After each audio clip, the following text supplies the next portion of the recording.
Okay, so welcome to this next video for COMP3218, Game Design and Development at the University of Southampton. My name is Dave Millard, I'm one of the lecturers on the course, and I am here with... Adrian Chapman, another lecturer. Max Heyman, a demonstration on the course. And Tom Blunt, I also lecture on the course. So we've got 3 games to look through in this batch. Tom, do you want to say a little bit about what we asked the students to do? Absolutely. So this coursework was all about innovation in game design. So we asked our students to produce another small game prototype that had one of 3 innovations in it. Either procedural generation of content, locative system, so a game that sort of knew where it was, or some sort of innovative hardware or input, like virtual reality or augmented reality or something like that. Brilliant. Okay, so let's have a look at our first game, which I think is Infinite Parkour. Let's find out. Yes. Infinite Parkour. Yeah, black on blue, always a great combination. Controls, arrow keys to move, up key. Alright, so I appreciate the fact they've got the controls and know what we're doing. It would be nice if it was a little bit more incorporated. Get as far as you can. Remember your tutorials from the first coursework. Off you go. Oh, are we stuck? Oh, yep. Oh, Sorry, you can have you got infinite jump? I think it's just when you touch a wall it might reset. Uh-oh. Ah, Are you stuck on the... I don't know where I am. That's unfortunate. Either it's got stuck or it's running at a different ratio or something. I think it might be that. So when I saw this in the expo, the level actually sort of cuts off at the end, so there's a very small gap on the screen size, and then when you pass that gap, then it sort of regenerates the level. So what we'll do, we'll try running it with a different resolution maybe? Yeah. Try 1200. In fact, try 1440 just to see what happens. Yeah.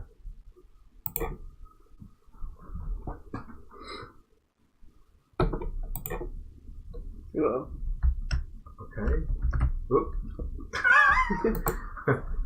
Haha, you died. No way to restart. Okay. I'll see. Yeah. It's when we get to the edge of the screen, we'll see if it's fun. But yeah. Don't run off the edge. Leap blindly into the darkness. Isn't this the one that has the same... Aha, you died. It has the same layout every time it generates, but we couldn't see the third platform in this resolution. Yeah. Oh, okay, in that case, yeah, do a small one. Ah, much better. Different level. Different level. And then there's your gap Oh, at there's the the edge. So gap. perhaps it was so zoomed in we could only see that. No, Yeah. because there was a gap at the start of the first one. So it's generating different levels. Okay, There you go. So, and there's the thing. I do get stuck at certain points. Because it's generated out of these blocks and they're not quite... So you're just sort of catching against them. Still not catching right at the edge. Okay, and we're going. So this is pretty much it. So, hey, do you want to say, have you got their game notes? I do have the game notes. What did they say that they were doing with their They are doing procedural generation. They felt it was a good method of generating an infinitely long level with the player can practice within. The level is different every time. It is not possible to train against it, and sometimes easy, sometimes hard. On the other hand, if the level wasn't procedurally generated but statically defined, it wouldn't be infinitely long. So there's a maximum distance you can go. Okay. All right. Well, let's go through the scheme and see what we think. So, what do we think about presentation to start with? So, it would have been nice if they had not just the instructions printed on the screen at first, but we see the time that's ticking down and the level that's more or less where your eyes are. It's fairly simple. Yeah, I don't know what sort of graphical style they're going for. It's obviously, quite simplistic, quite abstract, but I don't know what our character is supposed to be. It looks like a bale of hay. What is it? Or a magic carpet. Just Why are we moving up and down? Is it breathing? It's supposed to be doing that? Maybe floating on water? Perhaps it is supposed to be doing that. Yeah, I mean, the graphics are very simple. They don't really have any kind of theme to them, which is a shame. Yeah, but they're okay. Yeah. I think they're lacking a bit in coherence, but the information design, like you said, you've got the timer at the top. I think it's a bit strange that you've got it to 3 significant figures. But I'm not entirely sure what you can do with thousandths of a second in these things. But the thing is, it's also what's the relevance of the time? What happens if you hit the red thing? We're not against the clock. I don't want to restart. Hit the red thing! Sorry. Well, these levels aren't getting any harder. The goal is to get as far as possible. Yeah, it's not to do it in a certain amount of time. And given that the levels are different every time. Good job. Well, you've got a level. But you just fell. You've got a level at a time. I see. Right. So you've got level 17 in 80 seconds. So I presume that's the point, is to try and beat your time to that level. But if it's a procedural generation, then it's not a fair comparison anyway. So let's. I think that's actually more towards gameplay mechanics. Let's go for presentation information. I actually kind of feel we're in the pass range where it's kind of poorly chosen and so there's no audio actually. Some attempt at information design, and I think there is. Consistent but poorly chosen graphics, I think that's true. Some poorly chosen audio effects. We actually don't have that, so are we down a level? Like maybe between pass and poor? Do we have audio? Have we checked? Yeah, I don't think we have. Okay. So poor would be information design is not sufficient, serious inconsistency with the graphics, absent or poorly chosen audio. I don't think it's quite there. Yeah, we could maybe go somewhere between the two. Yeah, I think it's between. Okay. I think that's where it fits. It kind of just feels. Sometimes simple graphics are fine, but if you have simple graphics, you can make something of them, right? So the classic example being the sort of Thomas Was Alone style. Even changing that square to a ball, so you feel like you're rolling and bouncing. Well, I think even just weirdly, the fact that the birds are sort of a flat, sort of just abstract shape, but we're this sort of weirdly textured. Yeah. Shape. I think, if we'd have just been a flat shape as well, it would have been much more consistent. Yeah. If you could have the level being textured, you mean, and the characters being flat shapes or something like that. Yeah, I agree. And it's other things like the information at the top there. Like I said, that weird choice of showing three significant figures. It's black on blue. Yeah, it's the choice of contrast. It'd be very difficult to read that if you had any sort of. Okay, so we're halfway between sort of the poor and the pass. So what about the gameplay? It's not getting really any harder as I go along. Sorry, we'll come to that when we look at the procedure generation. Right. Yeah. But gameplay-wise... So we're looking here at what are the mechanics, are the controls any good, and is there actually meaningful play? So the mechanics are jump and go forward. Yeah? Yep. And backwards. You can go backwards. There's a mechanic where you hit the red thing and die. Yeah. The level changing mechanic falls you. Yeah. Which I think I have hit into one of these red things while falling into the next level. Yeah. You've gotten stuck on the board quite a few times. Yeah. Yeah, on the... So again, that's sort of bugs and things like that. If we just look at just what is the gameplay like? So is that a bug or is that controls? That was the question. I see. Is that... Yeah. So, okay. What have we got here? So in terms of the mechanics, so a pass would be fewer inconsistent mechanics, challenging controls, and limited meaningful play. Right? So you do have some play, right? Yeah. You can engage with it, you can play it, you can proceed through it. The procedural generation doesn't work very well with that time goal thing, because it kind of works against it. But you have got it in there. The controls themselves, how you find the controls, Max? Yeah, they're pretty good. So I think you can. So the one thing that seems weird to me is this blind jump off the end of the level. I'm not quite sure what is going on there. Like that. Like that. It's well illustrated. Yeah. But also some levels. So again, this will tie back into the procedural generation. But some levels you get are almost totally flat. Yeah. And sort of gameplay wise, there's not a huge amount of challenge. No. So I would say pass seems about right. So fewer inconsistent mechanics, challenging controls, limited meaningful play. Poor would be few mechanics, difficult controls, leading to very little meaningful play. So I think the fact that they've included the sort of enemies you also have to avoid probably saves them and keeps them at a pass. So they've attempted to add enough mechanics to make it interesting. Maybe they don't all work together super well. Yeah, I'm happy with pass. I think I'd agree with that. So we played it enough to talk about bugs. So I mean, the fact that every time we die we have to quit out the game and restart is pretty serious. A big serious bug. Yeah. I just died then by going off the side, and there must have been a drop that's Okay. hidden by the corner of the screen. you've also got that problem with the alignment of the blocks, time, which yeah. is causing you to catch as you're going along.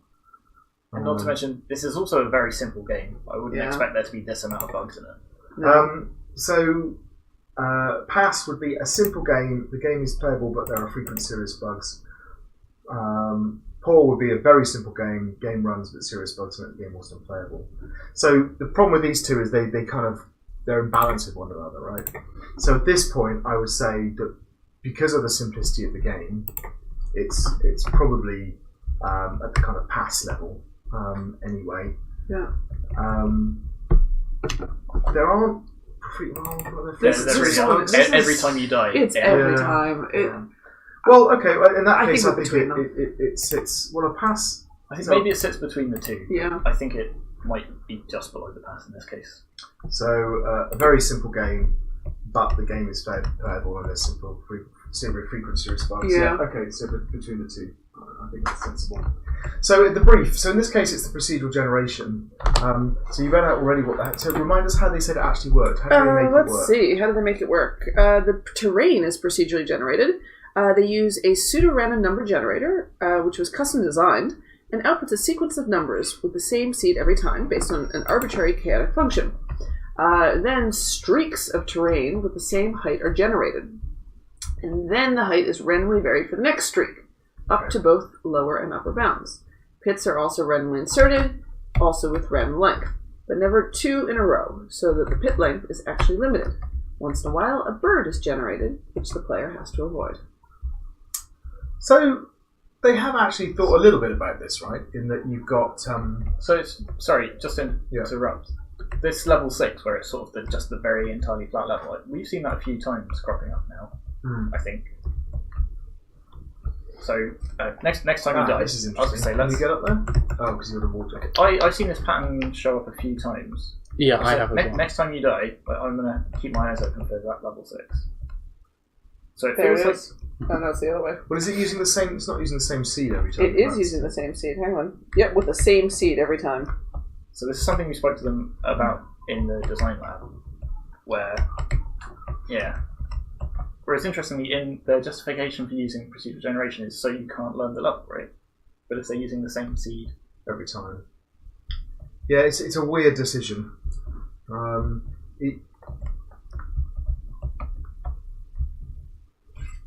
So that's it. From the way they've explained it, it sounds like they're explaining two conflicting things. Yeah. So I'm not sure whether they just haven't understood quite how their algorithm was working, or why. Can I just ask the double jump thing? Can you do triple jump just in the air? There's no wall. Can you?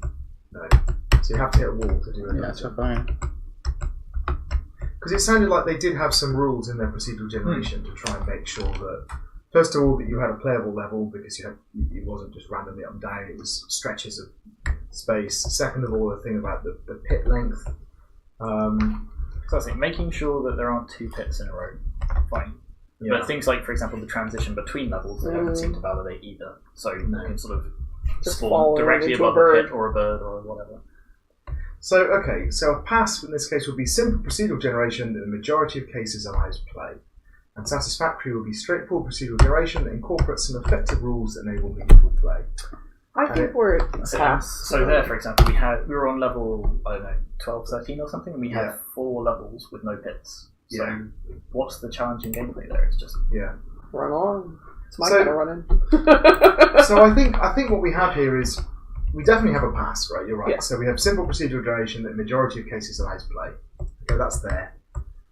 You can play it, right? The interesting question is, do the things that they added into the procedural generation to make it playable, do they account as effective rules that enable meaningful play? And here I think it comes as to what do we mean about meaningful play. They've clearly put rules in that make it playable, but do the rules actually make it meaningful fun, basically? Is there anything in there that kind of helps? Yeah, whether it's a case of sort of pacing the challenge or... I mean, I don't think they're fully there anyway, but for me it's a question, is this a pass or is it halfway between a pass and satisfactory? Because they've incorporated those things. I mean, they've not done very much, right? But they have done. They've got the rule about the pits. They've got the rule about sequences rather than just letting it go up and down randomly. I mean, you say sequences. It's just sort of a block up and then a block of slightly lower. Yeah. And then a block of up again. Yeah. That's it. If it had been the sort of generated an interesting sequence, that would be okay. But it's just I love this. I think it's a pass, to be honest. Yeah, but it allows play. All right, so what they have is rules which effectively allow play. Yep. Okay, so that makes it a pass. I think I'm happy with that. What about the meaningfuls? On their game notes, what do they say when they were talking about enhancing the user experience? Yes, so the things they thought about when looking through user experience, they were worried about people being able to essentially train against a set level. They actually think that it's a feature that sometimes is easy and sometimes hard. Yeah. Sorry, let me read that full sentence. If the level was different every time, it would not be possible to train against it, and it would sometimes be easy and sometimes would be hard, so it wouldn't be fair. There's so many negatives in there, I'm not sure I parsed that properly. All right. On the other hand, if the level wasn't procedurally generated, statically defined, it wouldn't be infinitely long, so it'd be a maximum distance you can go. So you could, whereas with procedural generation, you can improve your skill to get it forever. So basically, they're thinking hard about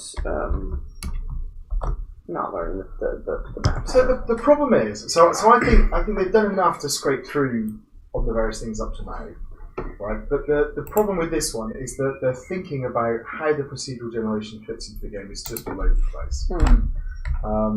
So first of all they've chosen procedural generation. We've said in a number of other things that there's a get out of jail free card with procedural generation, which is that you get replayability, right? Because you get variety, right? And the first thing they've done is they've decided to get rid of that. Yeah. So you don't get variety, you get the same sequence of things, right? So you lose that ability. So now when you ask the question, well, would you be better off having designed levels? Yeah. The answer is yes. I mean, you just because they'd be more would. interesting. Yeah. So you've where I think there is an argument to say if you have to design thousands of levels, procedural generation makes it easier for the developer. That's never a really good design decision, right? For doing it, it should always be to the benefit of the experience, the benefit of the game. Yeah. And here it just isn't. They've also, and then having decided to do that, and they have the timer thing and the level thing, they then don't sort of have any kind of high score, or they don't have anything we're racing against, or they don't have any, So here's the thing. So given that they have exactly the same levels being generated every time, then okay, the timer makes sense, because now at least you're competing against yourself fairly. But there's no record of it. Yeah, and why? Yeah. That's it. It's the old argument of replayability. Even that we counter with, okay, but why would I want to replay this game? Yeah. I mean, and again, so actually the name of this game kind of hints at something, so infinite parkour, right? So the point about parkour is that it is fun, right? It's fun to execute. Parkour. So it's interesting. You are doing interesting acrobatic maneuvers to get through a space, and the actual execution of those maneuvers is the thing that's fun. And that means that it's okay to then have replayability. Right, because your enjoyment is not coming from exploring the levels or progressing; it is from executing the mechanics of the game. And the problem here is that it isn't fun to execute the mechanics of the game. So I think they might have a problem here. If we look at where the pass would be, pass for meaningfulness would be a simplistic design or one that does not take advantage of the innovation, where the innovation does not detract from the experience and limitations though present do not prevent meaningful play. I think it does detract from it. I think it does. I think it would have been, by making it the same, making it repeatable, it's clearly the case that the procedural generation just makes it worse. Yeah. So poor would be an inappropriate design for the innovation, where the innovation is in conflict with the gameplay and the limitations are a significant problem for meaningful play. I think we're there. I think that might be it. Probably.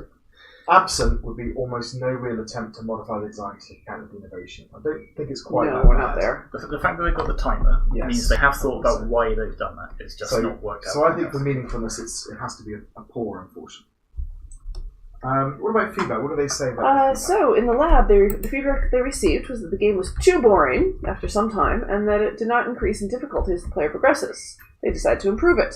One improvement they've made is that birds are now randomly generated.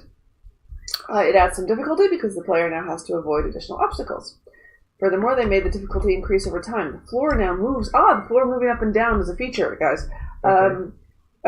After 5 levels, the floor will move up and down, and continues falling faster and faster every 5 levels, so the player must act faster as they progress. Another feedback they received was that it might be boring, also because the level is the same every time. We've decided to improve this by clarifying the point that the level must be the same every time, because the game is timed and needs to be fair, and we've implemented a timer.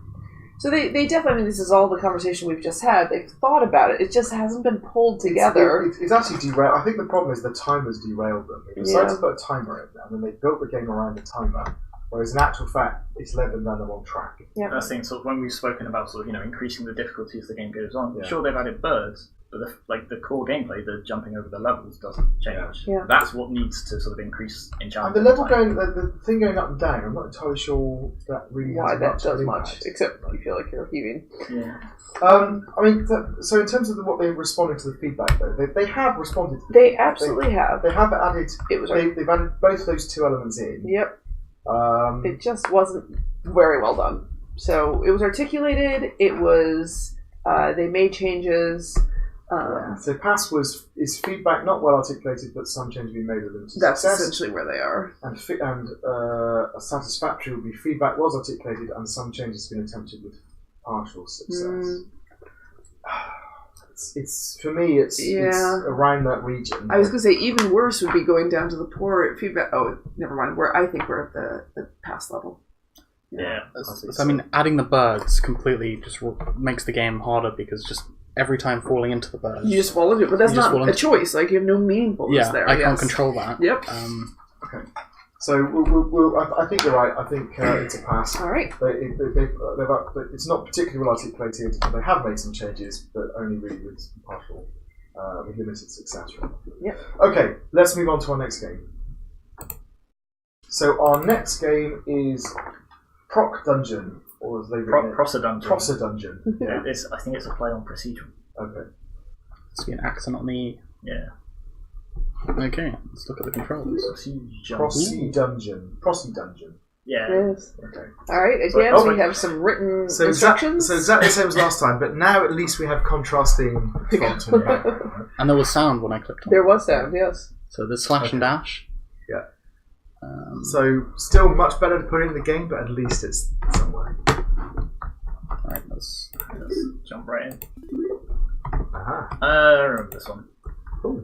That's exciting. So you have some kind of.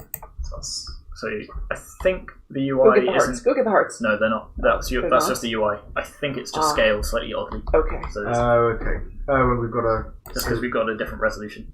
So that thing that's floating around on the bottom. You're dead. So the other thing is there is a slight bug in that every time you start a level, it shows that you've got full hearts, even if you've only got half. Right. Okay. But then the first time you take damage, it refreshes.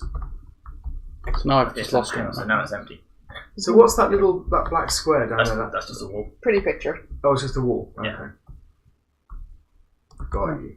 Confirmed.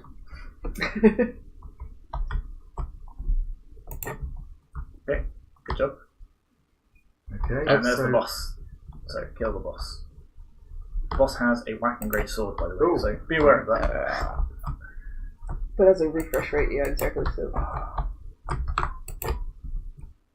Okay. So I hurt the boss a bit there. But, yep. Okay, so it would be nice to have a bit more feedback because it looks like you're kind of gently nudging the boss. Yeah. Oh, there you go. You only got one heart left. So did you give us instructions at the beginning of this? Was the idea to slash what are we dash, supposed to be doing? that's it. Just get to the Slash boss. dash. Oh yeah, you can dash. Try the dash. Dash is space, I believe. And you've noticed the optimal strategy as well. Yep. Which is just ignore all of these dudes because they don't matter. No. Just explore around this maze. But also I can't remember where I am because all of them look the same. No. Yeah. Left hand rule. There he is. So it's slightly odd that you just appear in the middle. How did I get in Yeah, here? that was something I mentioned to them in the expo. It really sort of throws off your sense of direction, and it's surprising how much it does. So, Yeah. like it's very difficult to sort of. Well, you're looking Remember at where a you different were, place on yeah. the screen. Yeah, try the dash. Oh yeah. What was it? Space. Oh yeah, you teleport to where your mouse is, isn't it? Yeah. In the direction of your mouse. Okay. All right. Let's start here we going go. through it so I don't know whether there's anything else beyond this boss here. This is it. Presentation. Presentation. What do we think? Well, we had that kind of Is there any sound now, or is it just on the menus? I don't hear I think anything. it was mostly on the menus. Yeah. There may have been a bit of sound, but So again, I kind of we had a sort of title screen where they told us what to do. We've got very simple graphics That aren't really consistent. I mean, Yeah, the dots don't match, the hearts don't match the dungeon. It's the same thing, isn't it? It's fine to go with abstract shapes, but you have to you then have to have an abstract game. yeah, your level has to sort of. I mean, the game doesn't have to be abstract, but sort of The level, the actual Yeah. the kind of the furniture within the level has Yep. to be the same, or or is it contrasting? or sort of take the abstract shapes and go just a little bit more cartoony, like I don't know, draw a face on it, have them be carrying the sword so it doesn't just sort of appear out of nowhere. I mean, it does do what we said about the last game, in that at least all the enemies are also abstract. Yes. Yeah. So it does solve that problem and have that consistency. And in terms of So information design, so you've got it's also things like, I mean, I suppose you kind of know where your mouse is pointing, but one of the things about these types of games is it is kind of useful to know what direction your person is facing in, because you're not necessarily looking at the mouse pointer when you did it. So I think actually having a circle is a problem. Right? Yeah. There's no directionality. Even if you were I don't know, a circle with a triangle on it or something, that's it. just to give some sense of direction. And the thing is, we've got our health, but we don't have a sense of the boss's health. Yeah. No. So we don't know how close we are to victory or anything. I mean, I quite like the recall. So when you hit them, they kind of bounce off, and you kind of know that you've. So there's a little bit of feedback there, yeah. It doesn't happen all the time, I've seen. Yeah. And you've got the hearts there as well. So in terms of presentation, satisfactory would be key information is shown, consistent graphics, some audio. So I don't think I we're there, don't think though. they're quite there. No. For the reasons that the graphics are a little bit inconsistent, they don't have any audio, and the key information is not all present, I think. So a pass would be some attempt at information design, consistent with poorly chosen graphics, some poorly chosen audio, effects, or music. I'm not even sure we're there. I think we're there. Okay. I agree with you on the audio thing. Yeah. I mean, they tried. It's on the menu. The graphics are They're better than they were. Bear in mind the last one didn't have any audio. Exactly. This one has on the menu. Exactly. Yeah. So I think that I agree. I think this is probably a pass for Yeah, presentation. let's take a pass. Gameplay, mechanics and controls. So what mechanics do we have? We've got dash, we've got walk, we've got slash. Yeah. I quite like that. You've got enemies that chase you around. We have multiple enemies at times. I quite like that sort of slashing attack. Very often these kind of things that have like a melee attack in them. So there's a substantial cooldown that you can do between attacks. And it doesn't tell you. That's not super well shown either. Yeah. So like now I can't click. Which is interesting, I think. I think so they've got a set of mechanics, and the mechanics work well. The problem they've got is with meaningful play. Yeah. There is no reason to attack any of these things. No, you're right. Ooh. Yeah. In fact, you've got a kind of double whammy because there's no real reason to do anything because you don't actually know why you're going through the dungeon to attack the boss anyway. Yeah. No, It's not like there's no score. There's no right. There's no reason for playing. yeah. I mean, defeat the boss is. Yeah. I don't know. I give them that's a reason. Defeat the You think boss, so? fine. That's like minimal plot. I don't know. I think they don't tell you about it at the beginning. There's no sense of progress towards the boss. I think it's okay to have a game where there is only one boss in there when you're having a generation like this, but that then doesn't, for me, feel like a good motivation. If there was like a sequence of things you were defeating, and it's like, well, how many can you get through or something? But I don't know. Look at sort of traditional roguelikes, like Rogue. It's Ooh, you you just just- very much get to the bottom of the Oh, dungeon. you're being chased off the map! Okay, that one. What escaped? Oh, that's Off exciting. the range. So, did you dash through a wall? Oh, hey, there's But those have ways of Yeah, you get those more have other mechanics. ways of measuring your progress and your how well you're doing, right? So you can go in this door. That's the thing, and for those, it's very much a case of defeating everything on the way to tool up so that you can beat the boss. Yes. Whereas in this, it's Exactly. detrimental to attacking. Exactly. So again, it becomes a case of then the actual play itself has to be satisfying and fun, and it doesn't matter. Oh, we found some fun bugs. Okay, so a pass here would be fewer inconsistent mechanics, challenging controls, and limited meaningful play. So the thing is, they've got a set of mechanics. They They've do got- have set of They do. mechanics. the But it's controls not... sort of the controls work okay, except maybe the dash Yeah. is a little bit. And the problem is the meaningful play. Yeah, So in that case, is it somewhere between a pass and I satisfactory? think so. It I might think be, so. So Bugs.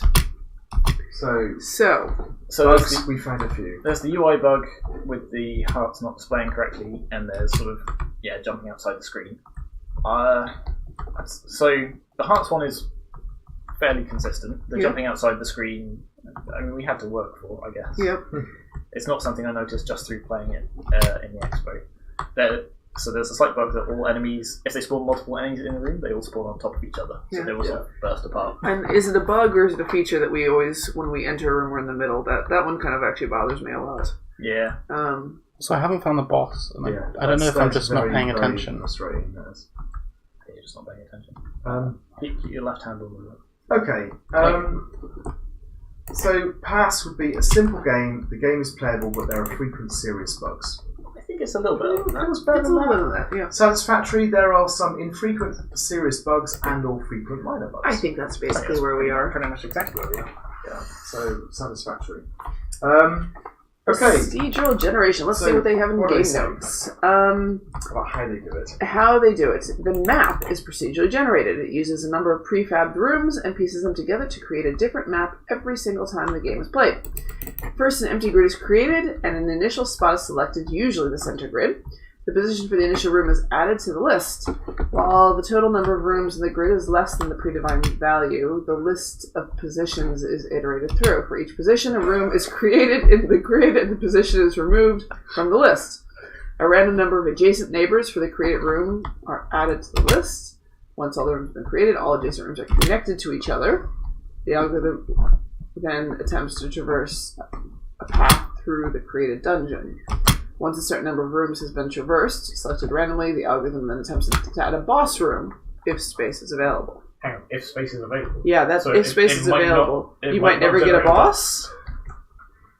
That seems like an odd way to go about generating Yes. the roots. So the thing is, at least from what we've seen, it's functional. Yeah. It generates rooms, it generates a boss. Seems to Woo. You're really enjoying that, aren't you? It's a feature. So what are you actually doing? So I'm Dashing He's into them, dashing into and the it's boss. knocking them back. I think that actually is a feature.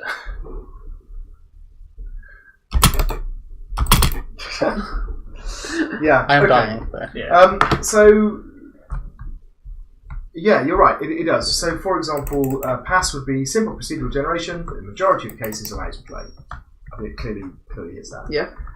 Satisfactory would be straightforward procedural generation that incorporates some rules that enable meaningful play. So, do they have any rules in here to actually try and?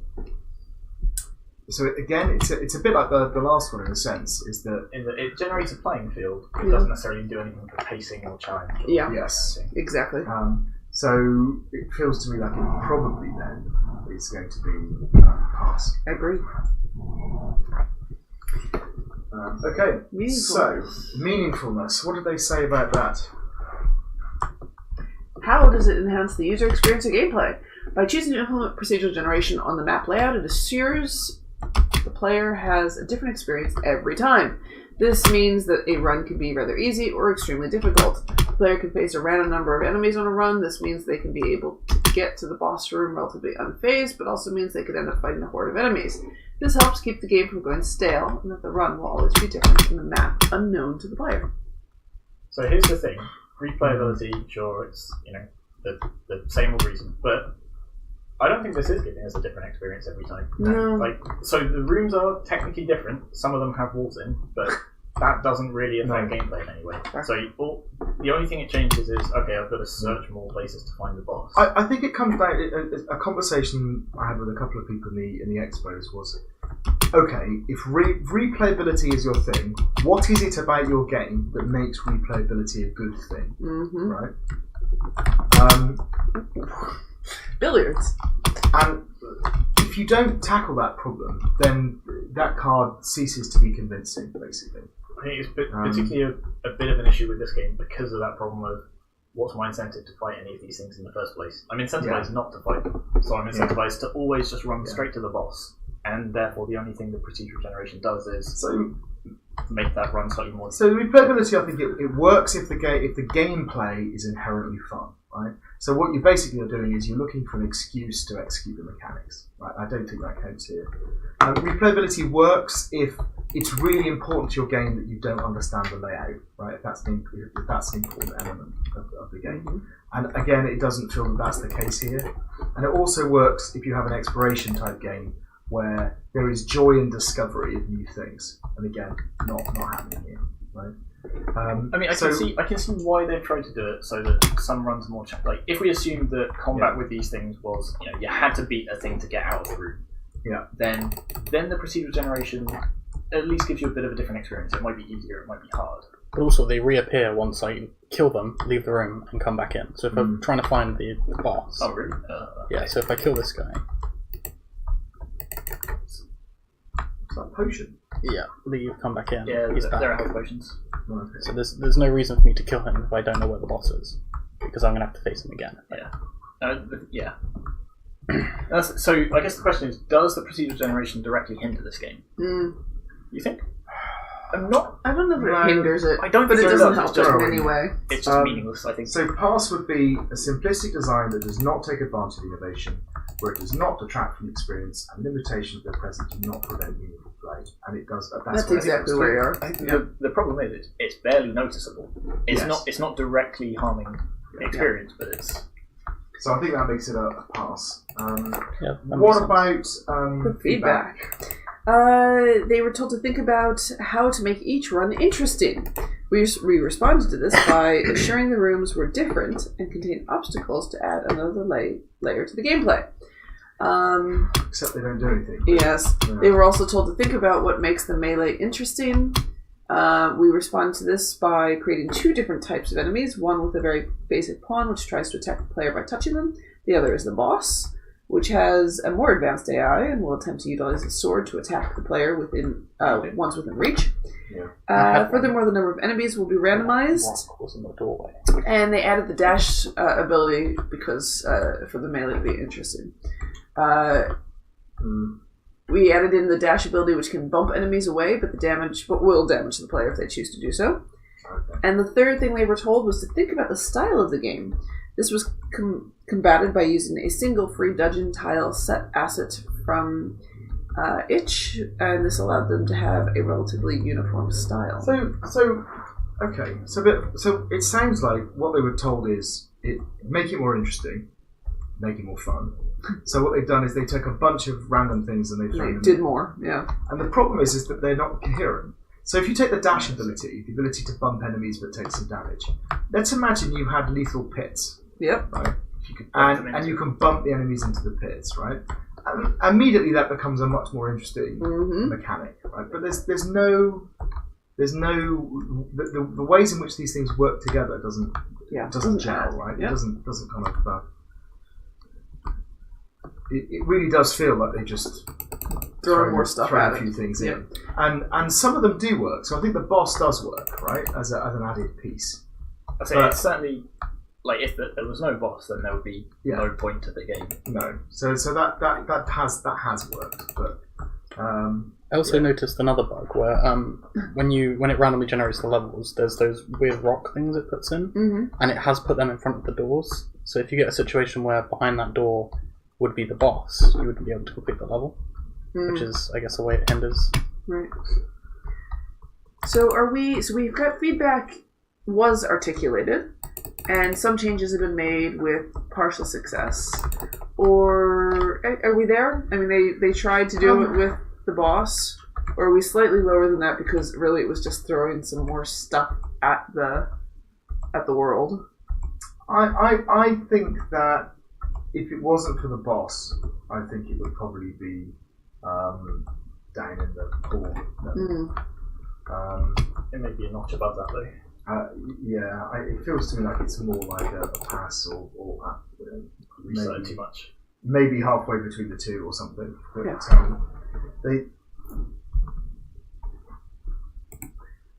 So I actually think they might be the pass. They did articulate the feedback.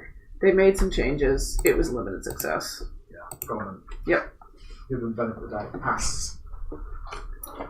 Okay. So let's move on to our next game. We are doing Player 1's Dungeon Challenge. That's it. Okay.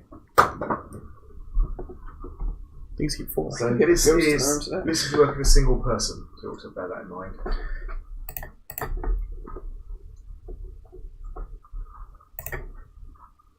think I know which one this is. Okay, here we go. There we go. Walk around with Waz. Oh yes, I remember playing this. So I quite appreciated the bosses for the. You don't actually do anything yet, can you? Yeah, so you've got a sort of fist, like a fist attack, let's call it. So I like what they try to do with the tutorial elements being on the level. It's a sort of simple way of doing it, but it feels very chaotic. It's all over the place. This is true, but it is probably one of the most integrated tutorials we've seen in this coursework. It is. There is sound. They were appropriate sounds. Just the ting itself, actually. I found that. Have you got the wand yet? I found the wand. So there is a slight bug with going to the tutorial. You keep all of the super powered equipment that you pick up in it.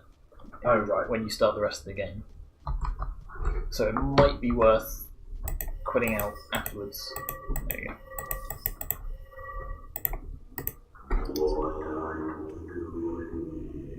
Look at that. That's nice. Yeah, okay. Very nice. Okay, I think we're right. So there we are. So, as with the previous game, you can technically get through this by just avoiding all of the enemies and just jumping to the next level. Yeah. So I did that. But they drop power-ups though. But that's the thing, exactly. So to get to the next level, you have to defeat the boss.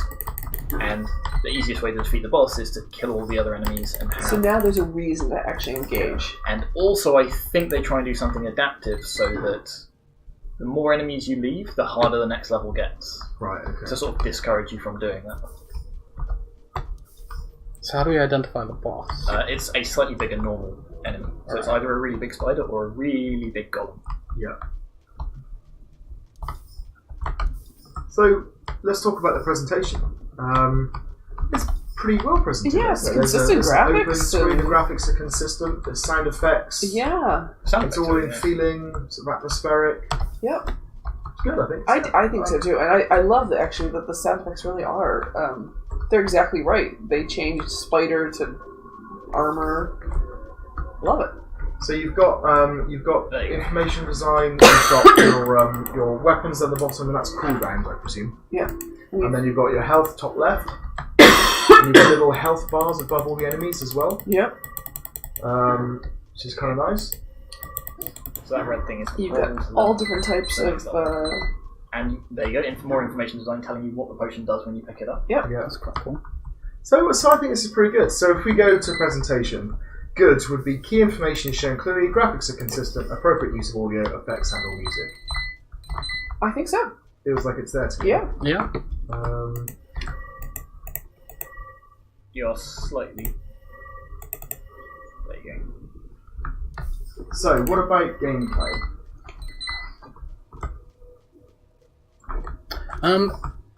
These spiders shoot very fast. So that one that was off screen shot you before you, yeah. Could even see him. Yeah. So let's see. What are the mechanics? You pick things up, you shoot things, you kill them. They occasionally leave power-ups. Yeah. helpful things. You can change between weapons. Each the weapon have different pros and cons.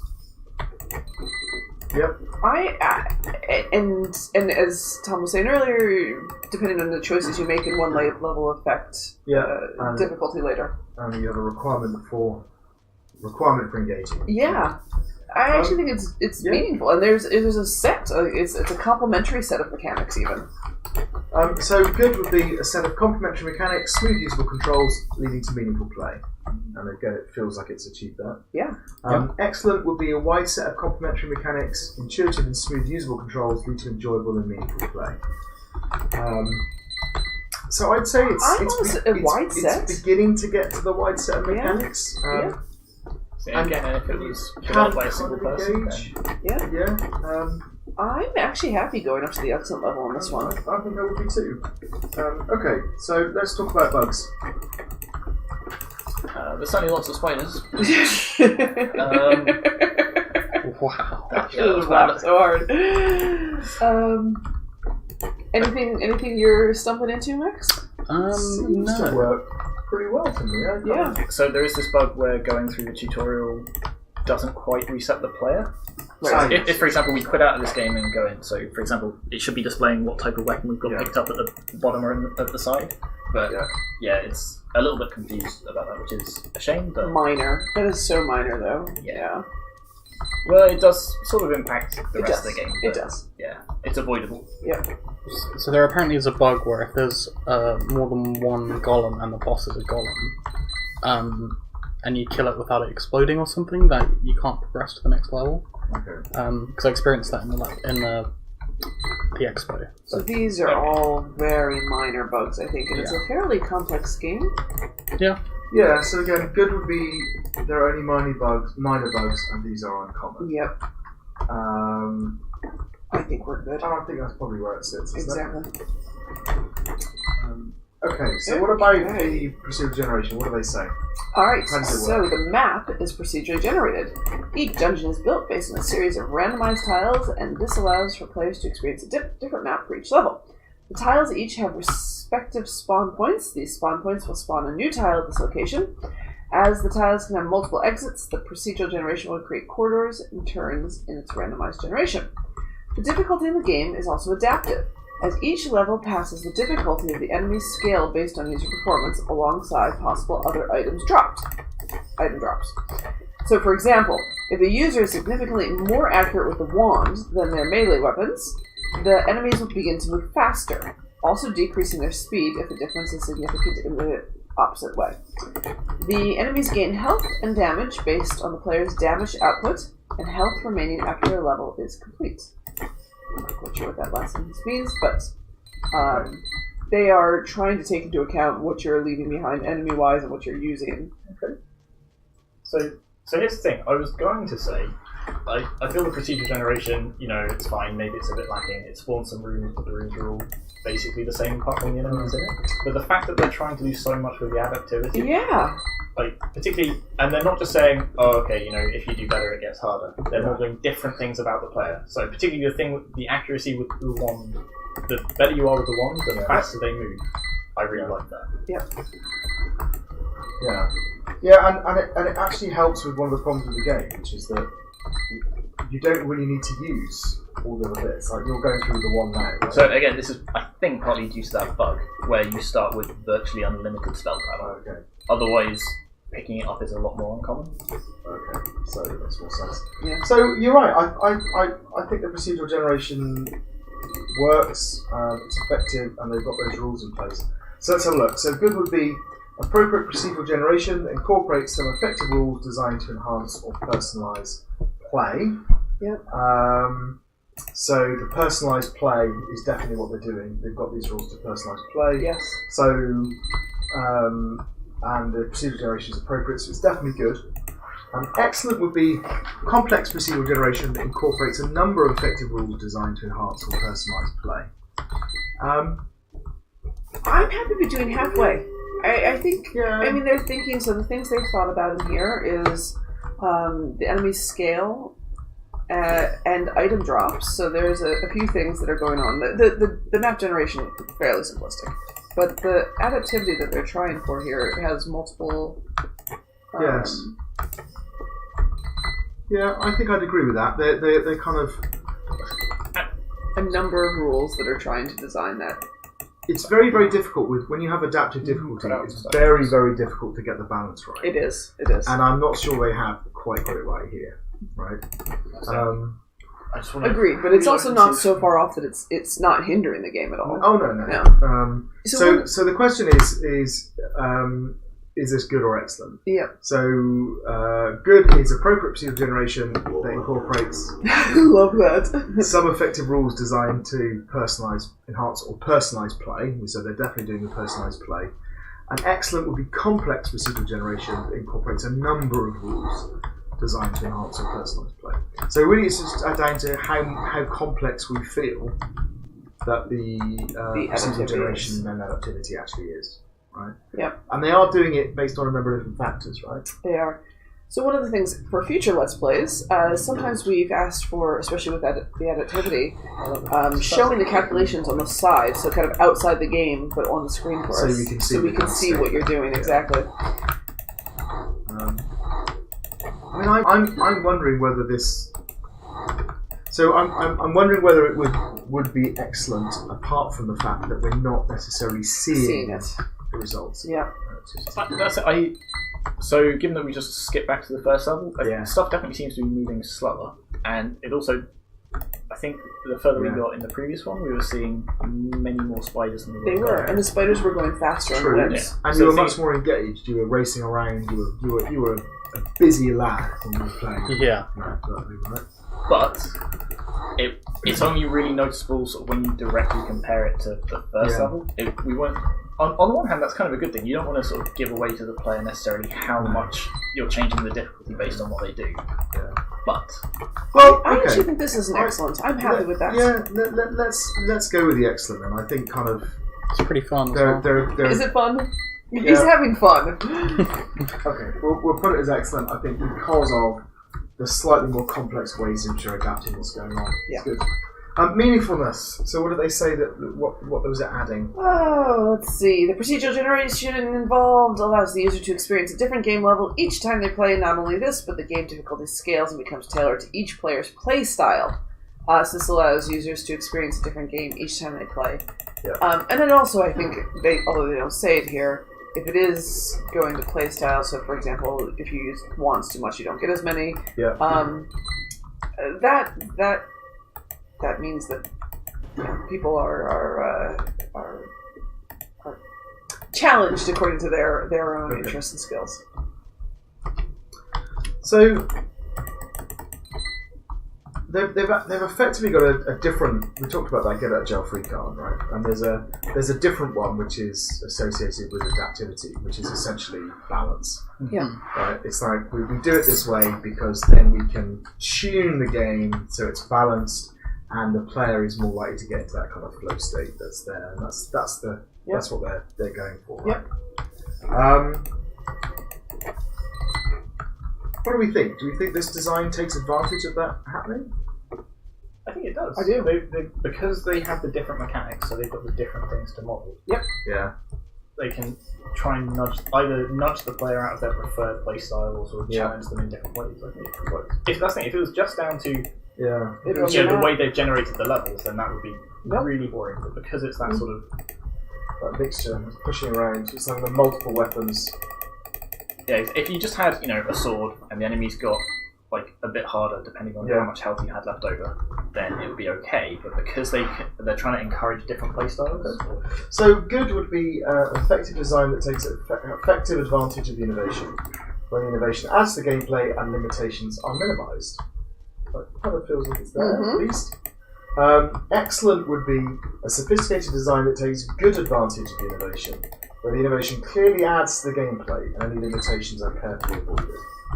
I'm not entirely sure we're all the way to excellent on this one. I think it may be halfway between the two. Yeah, that's my feeling. It feels like they've made some steps to try and take advantage of it, but they could potentially do a bit more. Yeah. Okay, so if we say halfway between them, they're good. Excellent. And what about their feedback? Feedback is, they basically looks like they had two major pieces. The feedback point, first there was track multiple difficulty variables. So this feedback point was aimed towards the adaptive difficulty element in the game, as creating a single reference point for determining a player's skill at the game often creates an oversimplified scaling metric. In order to account for this, my game tracks the player's overall weapon usage, accuracy with those weapons, alongside the health left at the end of a level, in order to scale the game, providing a well-rounded metric for scaling difficulty. And then the second thing, there was feedback on with different weapons.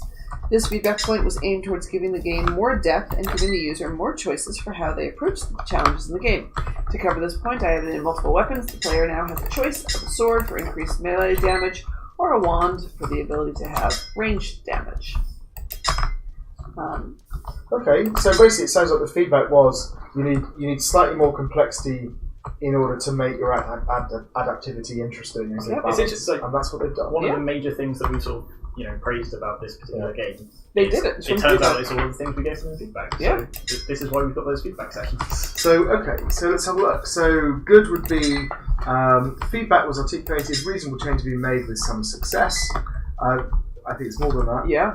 Feedback was clearly articulated, appropriate and effective changes have been made. I think that's exactly where we are. So that's the excellent level. Prizeworthy would have been feedback was articulated in an insightful way and imaginative and effective change being made. I don't think I'm not quite sure we're there yet, but I think we're at excellent. But they definitely understood what we said and they've implemented it really well and it's worked. Yep. Right? So that I think I is agree. excellent. I also just want to make a note on this coursework. They added actually references. Which no, I actually appreciate that because they were very clear about where they got their audio and their graphical assets, and some of the tutorials they used for the game creation. So that's excellent job. Okay, so I think good job.